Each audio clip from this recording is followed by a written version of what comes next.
Okay, so I want to welcome everyone back to this week's edition of the Northern Nerdcast, where we showcase the geeky and nerdy people, groups, and events that happen in and around the city of Edmonton. The Northern Nerdcast is a proud member of the Alberta Podcast Network, powered by ATB. Please feel free to head on over to albertapodcastnetwork.com for a list of amazing Alberta-made podcasts. We would also like to encourage everyone out there that if you enjoy this episode, to share it with your friends on social media. This way, we are able to help grow the community here in Edmonton and keep everyone up to date on the latest news and information regarding the geeky and nerdy people, groups, and events that happen around the city.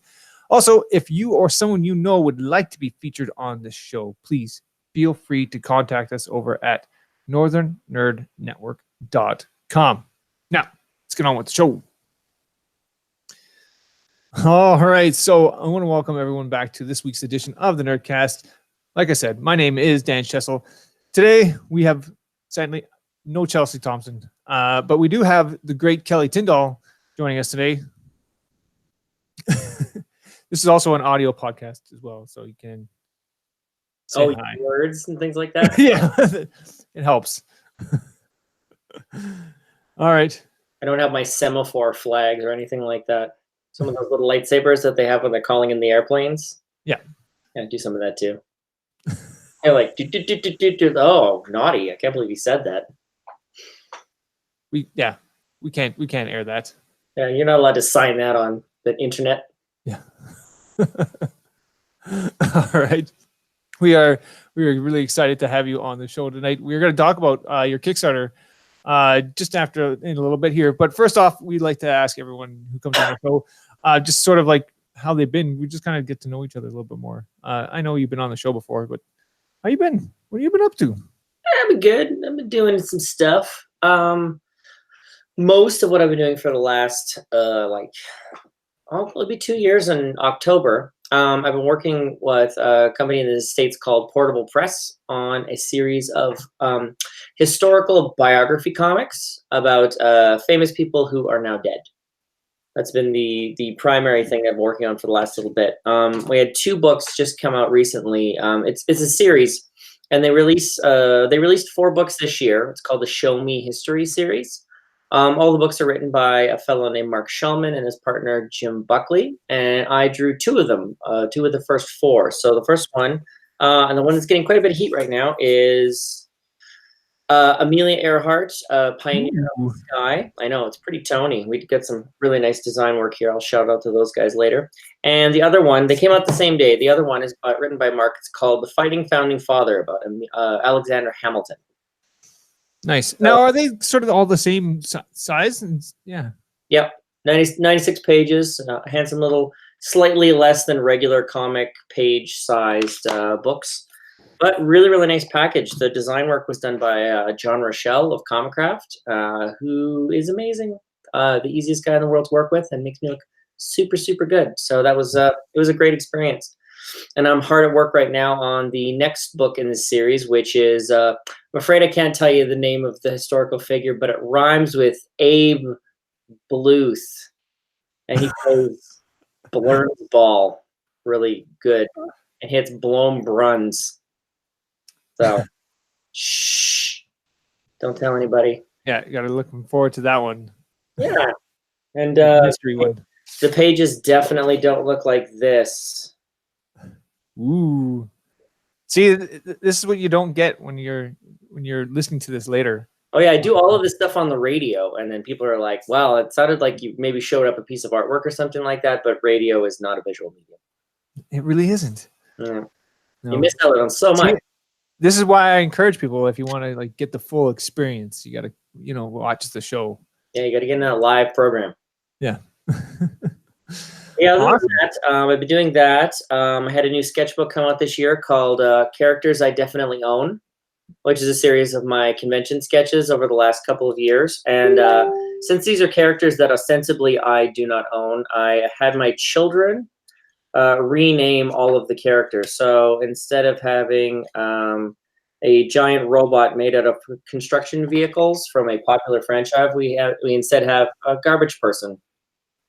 Yeah. That's totally. Oh, fired from the same Home Depot 6 times. My kids came up with some pretty good stuff, actually. A lot of these names are great.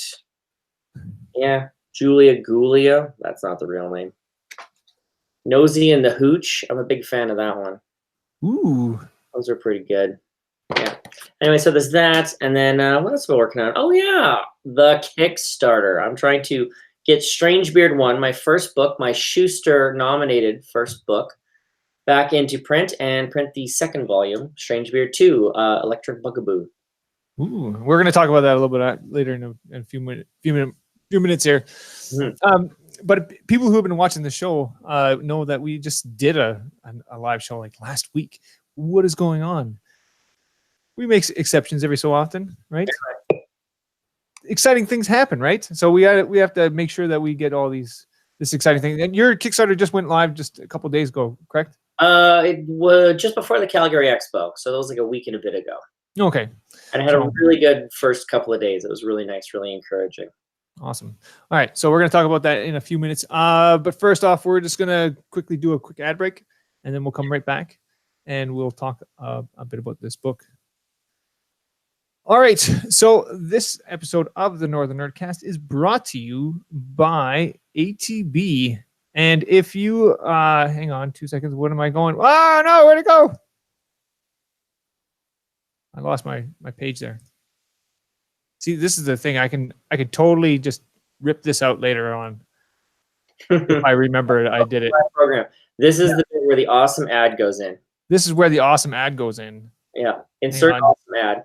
Yeah. I love it when I click onto my page, but all my little tabs are so small I hit the X.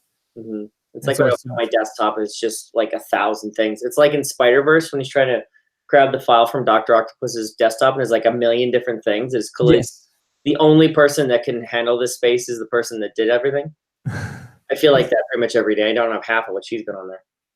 This is pretty much exactly what's going on right now on my page. Where did I go? Oh my goodness. This is so riveting. I know people who are watching the live show are like, oh, this is exciting. I've got, I think, 5 or 6 shortcuts on my desktop to the new Show Me History books. There's like a Show Me History one, and then there's an SMH one, and then there's a Blurb Bluth one. And then I have the leftover ones from last year, and then I have the ones from the pitch material that I forgot about. So it's like Hamilton, and then Ham pages, and then Earhart, and then Air pages, and then there's Dropbox links, and it's just, it's incomprehensible. That's crazy. I don't know what happened, because I have it right here, and my bookmark is totally gone. Oh my goodness. We're going to just skip that one, and we are going to just... Oh, there it is. I found it. Found it? All right. As I was about to bring out my comedy skull. Hey, I know. Skull, how are you today? Life is pain. It's not a real skull. See, and that's the thing. You just need something like that with you at all times. Yeah, you just pop it up when you're in a negotiation on Skype or something. Yeah. Be like, ask for royalties or something like that. This is by the way the budget model. It came in a really cool little box. It said budget skull on the side. I like how it's got the rubber bands that are. Yeah, he's got the little band there. Yeah, like totally. They could have totally made those white bands instead of the black. Well, he's kind of like an off-white kind of thing. I think if they wanted to be, you took him on the bus or something, people wouldn't flip out. He's clearly the budget model. All right, so let's try this again. This episode of the Northern Nerdcast is brought to you by ATB. And if you go on over to atbalphabeta.com, right now, you will find that through transformation, ATB is bringing together a world-class talent to try to change how humans experience technology, especially in banking. By combining cutting-edge technology and banking is just one more way ATB is working on being relentlessly innovative for Alberta's greater good. Visit ATB Alpha Beta to learn more on how ATB is transforming banking. All right. Welcome back. We are talking with Kelly Tindall, awesome author. No, awesome artist. I'm an awesome author sometimes. Oh, yeah.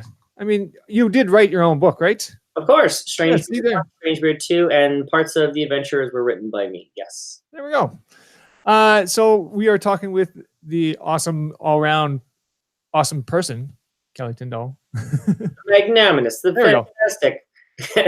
It's going to be like a boxing thing. The unbelievable, the sensational.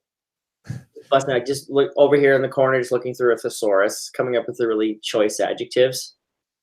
Yep, I know. I've done that for a few things. Just what else can I Just throw something in there? The pusillanimous, salubrious, the extracurricular. Extracurricular. All right. So we're going to be talking about your latest Kickstarter, Strangebeard 2, no less. Yep. Second Strangebeard. People have been asking about it for a lot of years. It's been 5 years, almost to the day, since I finished the last Kickstarter for Strangebeard. Yep. So got it back on the go. Part of the reason it's taken so long is that I've been obviously busy with the 3 other books that I produced in that time. But also, I accidentally ran out of Strangebeard 1 about 9 months ago, something like that. So part of what I'm doing with the Kickstarter is giving people an opportunity to pick up a copy of the first one. 2, I'm doing a reprint of the first volume, and then I'm going to be printing the second volume at the same time, basically as a transparent way to save on the postage, basically. But the good news about that is that I'm actually having the books printed in Canada this time, which is very exciting for me. The last 3 books I've done have all been printed in China. So it's been a while since I've been able to find somebody whose work I was comfortable with, and who could produce the books at a price that I was comfortable with. Yeah. The original Strangebeard, I wasn't looking at like the cost per unit for printing was crazy. And in China it wasn't too bad. So here I kind of struck a happy medium between the two, and I'm pretty happy with them. Is there a reason why you went with the Canadian instead of? I mean, it's obviously nice to go with a more local printing, but is there other reasons beyond that? Well, partly. I mean, I do most of my work in the U.S. and I bring that money home, and then it magically turns into 25 extra cents on the dollar because our exchange rate is so poor right now. And I'm becoming more conscious of the fact that as I get older, it's more important to buy local in a lot of ways too. So I try and make sure that the money that I make, which is outside of the country, comes home and I can spend it here on whether or not it's on groceries, whether or not it's stuff for my kids or entertainment. If I'm going to be buying a book, if I can get a couple dollars off buying it from Amazon, I'm not going to miss that. I'm going to go to a local comic shop. I'm going to buy it there. Try and sell as many of my books that are produced in Canada, do mostly Canadian Comic-Cons, that type of thing. I'm becoming more conscious of the fact that I want the money that I make and the money that I spend to stay here, basically. Because it's my home and I value it. That's awesome. So let's go sort of back into Strangebeard sort of 1, and sort of to catch kind of people up on a little bit of the history of Strangebeard. What was the impetus of Strangebeard in the first place? Like, what was the thing that really got you going with this whole concept of a little girl pirate? Well, for those not in the know, the one sentence pitch for Strangebeard is that it's the story of the world's deadliest pirate who's also a 12-year-old girl. Basically, on the night of her 12th birthday, a little girl named Jenny is gifted the hat of the long-dead pirate emperor Augustus Strangebeard. When she puts it on, she becomes possessed by his ghost. And she gains all of his magical abilities, but also the loyalty of his less than desirable crew of pirates and the 7 super pirates who killed him.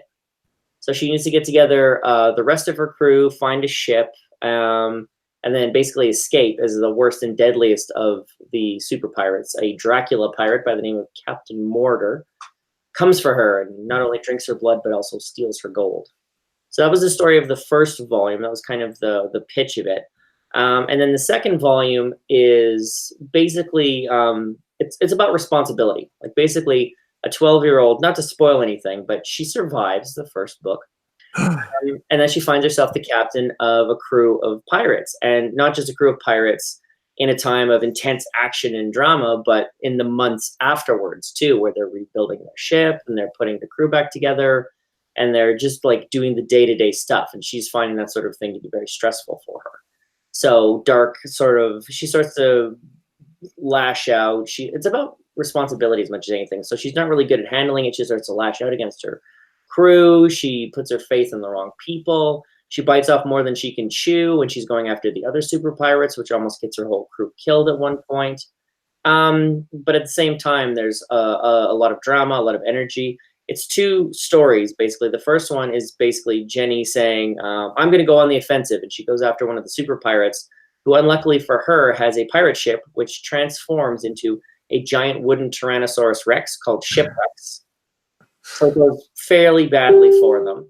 And then the second story is her being a little bit more cautious and going after the electric pirate, who's called Boss Bradshaw. And her ship is basically trapped inside of a green Sargasso sea of seaweed. The seaweed's so thick you can walk on it, and there's shipwrecks everywhere. Not shipwrecks, the wooden Tyrannosaurus, but shipwrecks, literally destroyed ships. And Jenny and her crew must kind of go in there and kind of voyage in and kind of deal with whatever this pirate is dealing with. And it turns out there's a sea monster, there's some zombie pirates. It's a lot of really weird drama stuff, but basically my favorite stuff to draw. That's amazing. I'm so like the sounds, just if you're just going with how you're pitching it, it sounds really dark. But when you look at the art that you've put in this book, it's really kind of a bright, kind of fun kind of tone to it. Yeah, it's like when I was making the book originally, like it's to be fair too, it's not just books. It's on the internet. Anybody reading or anybody listening at home can go to Strangebeard.com right now and basically read the whole thing. It's there for free. It's there on the internet. And one of the reasons I run Kickstarter is because I want to own physical copies of these things. It's really for my own edification. I just want to be able to say, I made this, and be like, I made this, I want you to buy it. And then people are like, oh God, okay, just don't hurt me, leave me alone. But yeah, you can read the whole thing online. And one of the things I found, one of the unique things about doing a webcomic is that you get live feedback from people a lot of the time in the comment section. And I'm lucky that I'm not famous enough to have people be jerks in the comment section. I mostly have like very enthusiastic, positive fans, which is great. And my surprise as I was making the book, because I really only made it for me, was that little kids were reading it. Little girls were reading it, and they were responding to it well, and they were happy that they were represented. And I was just making something that would please, me, a guy in his 30s.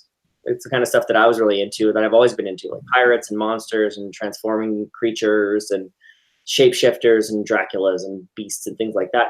But kids came up to me in shows and were really excited about all that. So I think having it at a certain bouncy, cartoony level sort of dilutes a little bit of the horror. And also part of it too was that people really respond well to the dichotomy of Jenny being a very serious, she is the world's deadliest pirate. I mean, she is pretty awesome. But at the same time, she's 12. So she's prone to go off on digressions. A big part of the first book is her abandoning her quest to find other pirates and just like getting a dog, who ends up sort of being Snowy to her Tintin for the rest of the series. And is in the second volume, he's even kind of her conscience in a few ways. And he's also the ship's cook too. He makes a mean grilled cheese. And he's actually based on my brother's dog, a little Boston Terrier by the name of Billy Talent. R.I.P. Billy passed away last year. I'm very sad about that, but his memory lives on in Lemmy in Strangebeard, who is obviously named after Lemmy Kilmister and has 2 little dots on his cheek, because we do love the heavy metal around here at Strangebeard Central. But yeah, and like the dichotomy of having the 2 personality aspects, and that's one of the things I wanted to explore in the second one, is that she's still like a kid, but she's still got this weight of responsibility on her shoulders.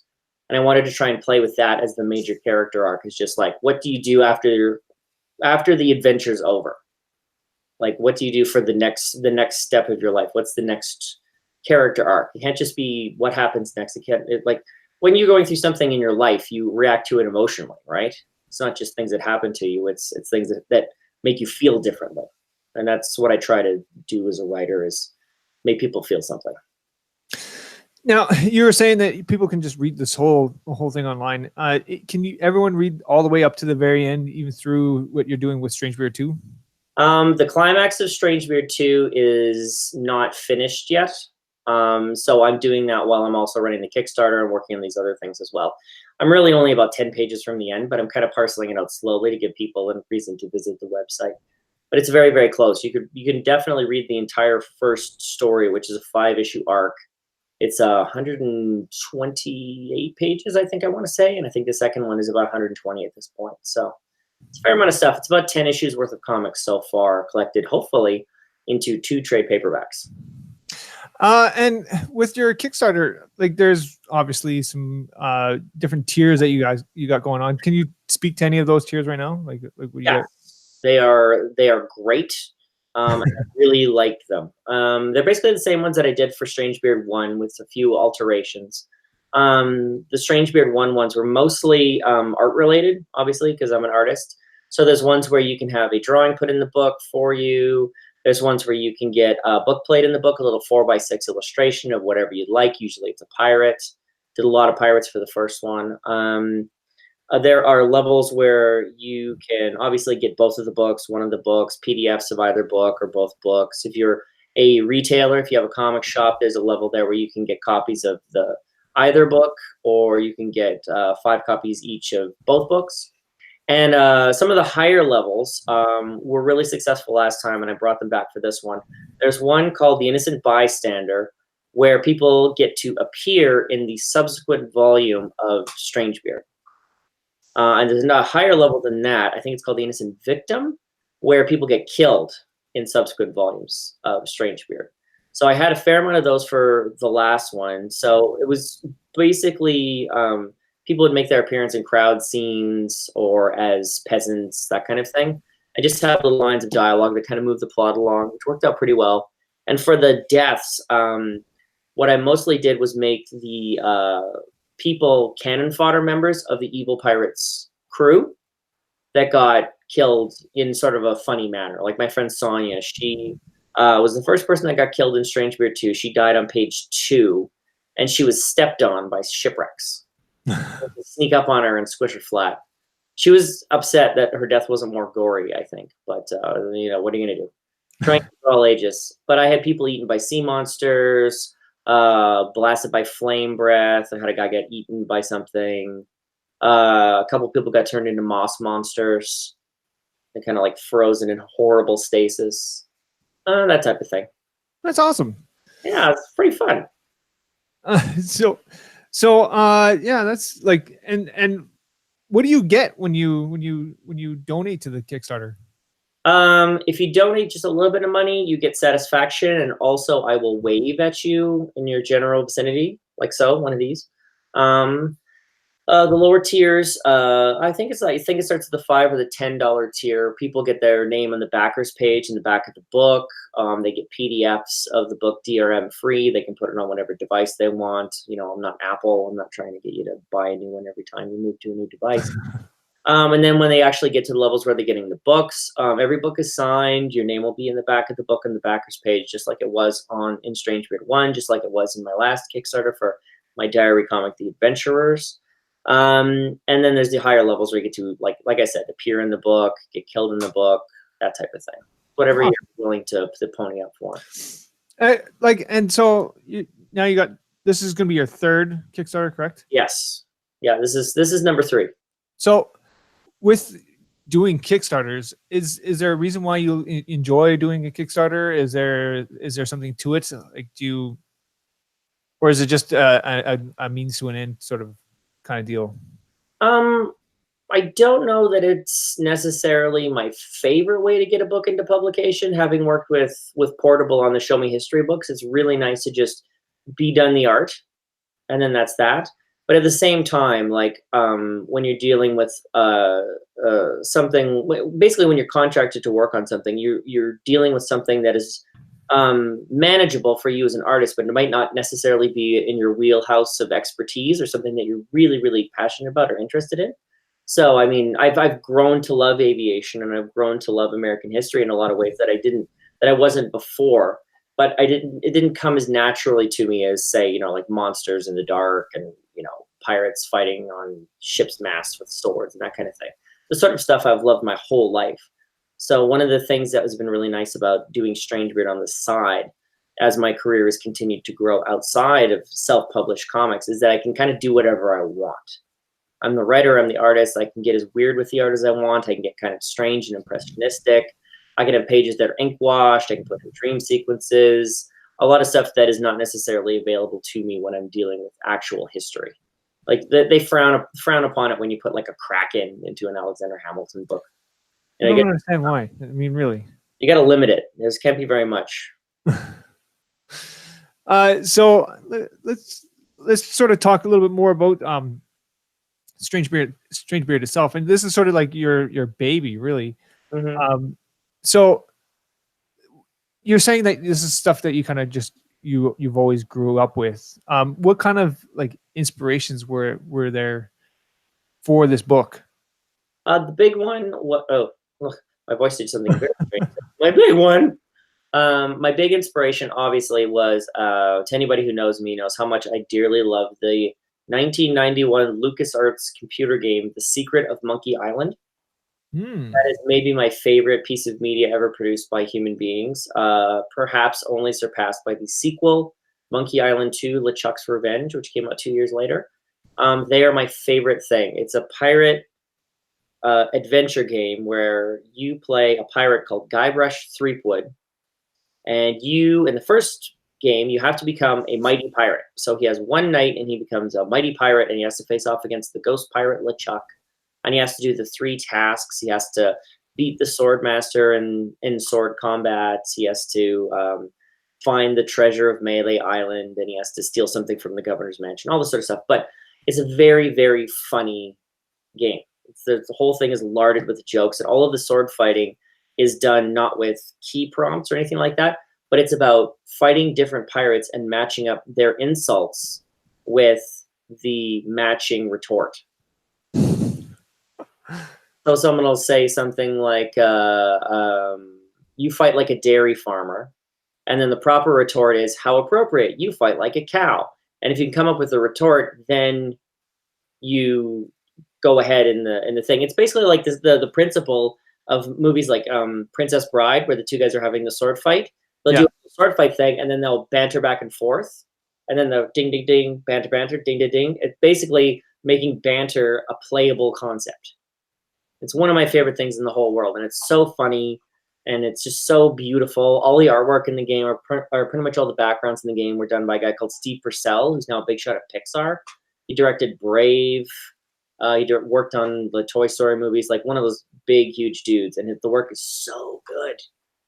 I wish I was half that good. It's just so great. And then as far as other influences go, I try to speckle it with as much influence as I can from different things.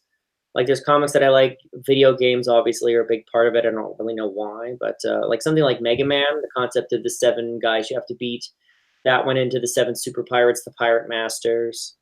A lot of video game references here. Yeah, there's a bunch. Just as far as like the thing about video games is that especially in the 80s and the 90s, you had limited amounts of detail to communicate the character.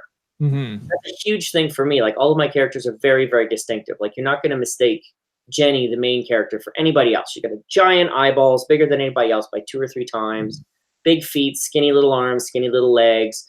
And then the villain, Captain Mortar, has got this giant Spanish-style dress that folds out into bat wings, and she's got a big, huge hat with a skull and crossbones on the top, and big, sharp teeth, and these giant, baleful orange eyes.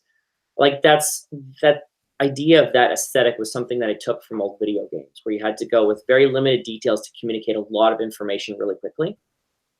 That was a huge thing for me. And then just the idea of the plot being very, very simple so that you can have more fun with characterization along the way.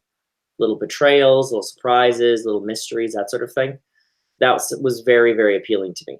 And again, that's not something you can get away with when you're doing a historical fiction book, because it's like, oh yeah, no, we know what's going to happen.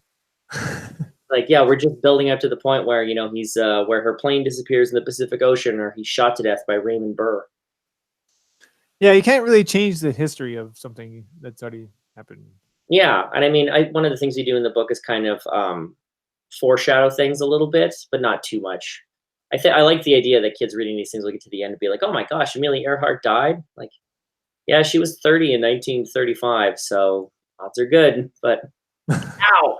But how? That's the real question, right? I mean, and I mean, those are they're fun in their own right, right? Like, history is history, but having sea monsters and krakens and being able to just kind of go as crazy as you possibly want in your whole world is just seems to be the way to do it, right? Like, It's like a release. It's a vent, basically. yeah. So let me just talk a little bit. Let's talk a little bit more about just sort of the world building that you've done here. I mean, you've got so many crazy things happening. You got like crazy dinosaurs, like where like building a world just basically from the ground up. How was that for you, bringing all this to the page? Well, I've basically got plot points that I want to hit throughout each 5-issue arc. So for those things to happen, I have to have a certain set amount of sorry, my voice is going on me for some reason. I have to have a set amount of sort of locations, and then I try to make each of those locations as distinctive as I can. Things are mostly limited so far to just a couple of islands in the Caribbean, but I try to make each island distinctive, like the Mosquito Archipelago, where they encounter shipwrecks. It's kind of purple and misty. It's magically clouded by fog and steam, rocks jutting out of the water. And then like Shell Inlet, where Jenny's from, is kind of a kindly place. It's quiet. It's got a good governor. There's not much for piracy. It's a dormant volcano, so it's got an attractive shape. But then there's other places that I'm building too. In the third volume, there's going to be sort of a Scrooge McDuck style giant money bin / casino. I'm gonna do like a casino heist story that kind of dovetails in with one of the subplots in Strangebeard 2 with the King of England. There's a heist involved. The Dread King, he's called, he was referenced in the first one and makes his appearance in the second one wearing this giant like scorpion armor. He's based on Charles I, and one of my favorite kings, one of the most interesting looking kings. But yeah, as far as world building goes, like I'm basically just going off of what the Caribbean was like in 1718. Pretty much at the end of the golden age of piracy, when one of the governors came in and just said, if you're a pirate, then you will pardon you and you don't have to be a pirate anymore. And then most people did that. And that was pretty much it. But nice. So this is not done. Like you're saying, like this is gonna keep going. You got more. You got more plans for Strangebeard 3 and. Yeah. How far do you want to take this? Well, we'll see how far. We'll see how long my patience lasts. But the first Strangebeard was kind of my Monkey Island story and just kind of seeing if I could do an adventure epic. And the second one was more character based, but it was also kind of my Sargasso Sea story. There's a lot of Sargasso Sea stories in kids' adventure stuff, like Johnny Quest, I think, was the first big one, but they've done Adventure Brothers, DuckTales, a bunch of different kid shows have done that sort of thing. So it's kind of my William Hope Hodgson, Ghost Pirates, Sargasso Sea story. And then for the third volume, I want to do kind of like an Ocean's 11, Rock'em Sock'em Robots / Godzilla / Mad Max story. It's going to start as a heist and it's going to end as like this like Mad Max on the ocean story. Wow. So that's the one I want to do for Strangebeard 3 if the fates are kind enough to allow it. And then I think my plan is to finish it either with 4 or 5, depending. On the 4th and the 5th one are going to be I just as a joke, I referenced not time travel but history. And one of the characters, I had a character get he had an epiphany about swords, and then it showed his entire history of his life or his origin. So it was like an ape with a bone, and then it was like a caveman, and then a dinosaur and a gunslinger, and like it was basically the history of coming up to this guy. And the future history of him was like a robot unicorn with like a rainbow shooting out of its as like a laser for its tail, and it was called Robocron. And Robocron has shown up a bunch of times since then as this guy's hallucination whenever he picks up a sword. So once I started doing that, I started feeling like, well, maybe I got to do like a time travel story. Like a Back to the Future kind of thing. Yeah, well, a little tiny bit. Like I like the idea of like an area that's kind of like a time sink where just like things from a history just kind of like end up there briefly. I like the idea of dealing with something like that. Like the whole idea of a mysterious island that nobody goes to because there's like, guys in World War II gear walking around and dinosaurs and like Jedis and stuff like that. So I think that sort of is going to be the main crux of the story, and that's going to kind of how I'm going to lead things off without giving it all away, because I've got it pretty much plotted out all the way. I just don't know how much of it I'm going to be able to do before I get old and die. That's the thing, right? What do I want to sign myself up for? Yeah, exactly. How many books do you have in you, right? I pretty much have none. So. Well, you're set. I mean, you're perfectly good. I should get you to do one of these things for me. Sure. Yeah. Why not? I'm a blank slate here. Anyways, so where can people find this Kickstarter that you got going on? Easy to find. I have my links on Strangebeard.com, and the main link is Strangebeard.com/Kickstarter2. Kickstarter will send you to the first one. Kickstarter 2 is for the second one.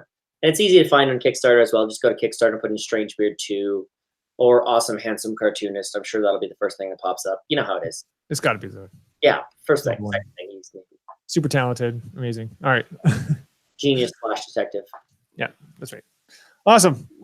We are going to take another quick little break. We're going to come back and we're going to talk a little bit about some of the events that are happening in and around the city. So stay tuned. All right, so this edition of the Northern Nerdcast is brought to you by the Alberta Podcast Network.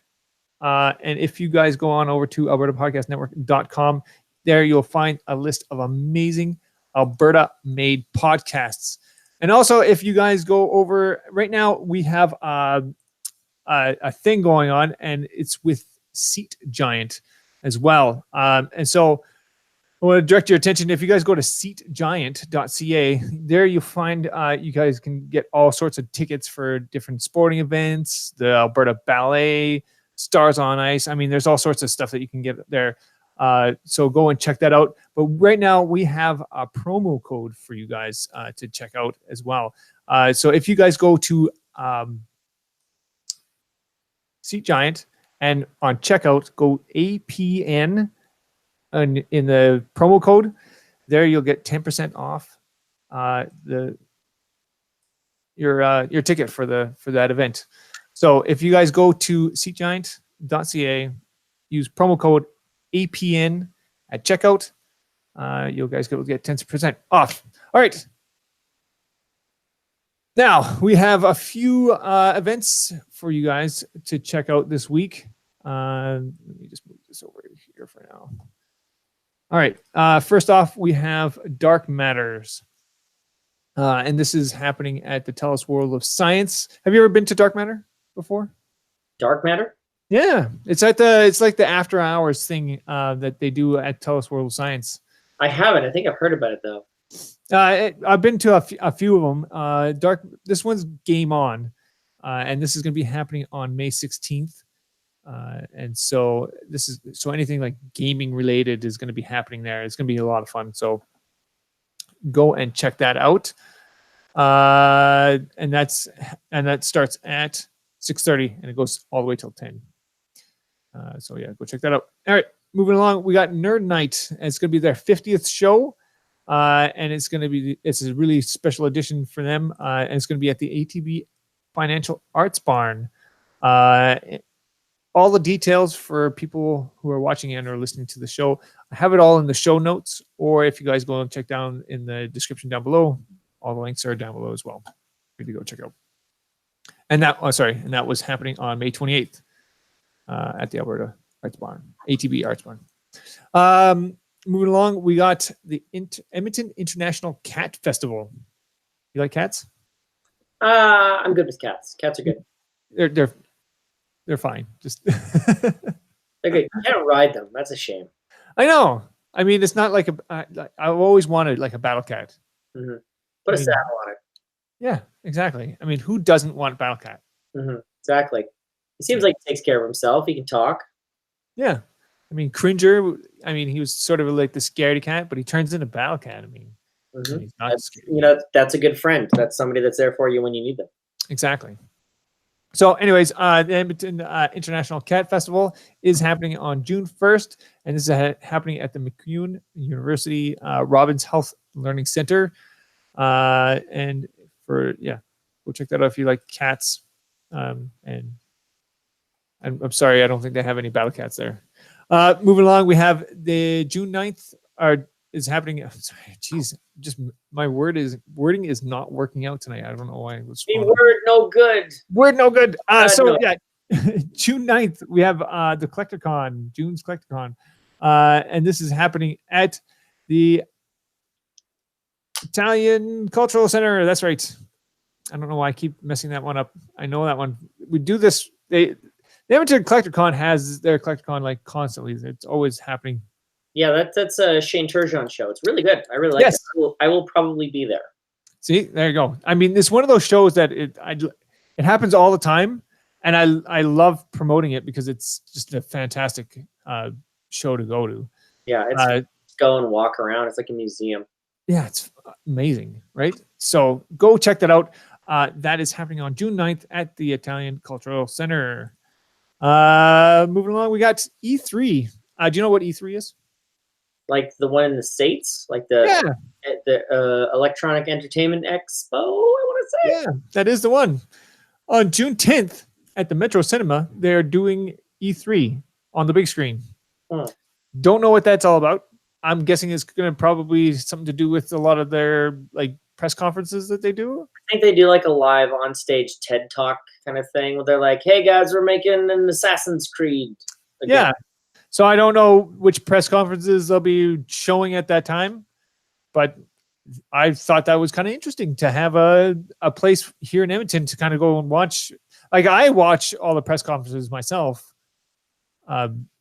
So I guess if you want to go and sit down with other people and maybe chat and meet some people who are like-minded, right? Have some popcorn. Yeah, I thought that was kind of interesting. So yeah, if you want to go check that out, Metro Cinema is doing a press conference E3 thing. And that's it. That's all the events we have. I want to thank Kelly so much. Thank you so much for coming on the show. This has been great. My pleasure. I'm so excited for Strangebeard too. I've read all the little comics online there, and it's great series, right? So thank you. I really appreciate that. Go check that out. Go check out the Kickstarter. Go donate. How close are you? Do you know? I think we're at 30% right now. Yes. We're at the point where I like to kind of keep the heat on by announcing like my pinup artists and things like that. So the forward for Strangebeard 2, these are the things I've already announced. The forward for the book is being written by Gideon Defoe, who wrote the series The Pirates and an Adventure With, that was adapted into a movie by Aardman a couple of years ago called The Pirates, Band of Misfits, starring Hugh Grant. And he also wrote the film as well, and he's written an amazing forward for the book. It's so smart and so funny. I love it so much. And my first two pinup artists are Tad Stones, who is the creator of Darkwing Duck and one of the legends working with Disney Animation in the 1980s. He's done kind of like a strange duck beard pinup for the book, which is really, really great. The characters is ducks, which I love, and I immediately wanted to see as an animated series. And the one I announced just today is Brenda Hickey, who is the artist of the My Little Pony comics, and also did Ward's Valley and Halls of the Turnip King. She is so talented. Her pinup is fantastic. She drew my pirate hunter character, Strawberry Sam, who rides on the back of a super intelligent dolphin. That's amazing. All right. Is there anything else that what kind of conventions are you going to be at? Where can people see you, find you? I'm doing a little tiny tour of the Maritimes next week. I'm going to be in Moncton for the East Coast Comic Expo next weekend, and then I will be doing a signing the following Monday at Strange Adventures in Halifax, which is one of my favorite comic shops in the universe. It's so good. I'm so excited. And then I'll be back here in Edmonton shortly after that, and I'll probably do a wind down signing somewhere here in Edmonton. I don't know where it will be, possibly Variant Edition, possibly Arthur's Books, possibly Wonderland Happy Harbor. I don't know yet. Awesome. Still working out the kinks, but figuring it out. All right, that's fantastic. Once again, where can people find your books? You can pick up what books I have. The Show Me History series is available pretty much everywhere. They're released by Simon & Schuster Portable Press. So you can find those at Chapters, Amazon, order them through your local comic shop. Strangebeard right now is unfortunately sold out, but that's what we're here to do, is hopefully rectify that. You can read it right now for free at strangebeard.com. And you can also check out some of my other books at my shop, kellytindall.bigcartel.com. I have my sketchbook characters I definitely own and my diary comic, The Adventurers. They're both available there. And the Strangebeard Kickstarter, obviously, super important that you guys go check that out. It's strangebeard.com/Kickstarter2. Awesome. All right. Well, I want to thank you once again for coming on the show tonight. I want to thank everyone out there for watching and or listening to this edition of the Nerdcast. And we asked everyone out there that if you can, to share it with all your friends on social media. This way we are able to help grow the community here in Edmonton and keep everyone up to date on the latest news and information regarding the geeky and nerdy people groups and events. The Northern Nerdcast is a proud member of the Alberta Podcast Network, powered by ATB, and is produced by myself, along with Chelsea Thompson and Trina Schessel. You can also find more information about the Northern Nerd Network by checking us out on our Twitter on Northern_Nerd, on Facebook.com/Northern Nerd, on YouTube.com/Northern Nerd Network, or on our very own website, NorthernNerdNetwork.com. That's all the time we have, and I want to thank everyone out there for watching and or listening to this edition of the Nerdcast, and I'll see you guys on the next one.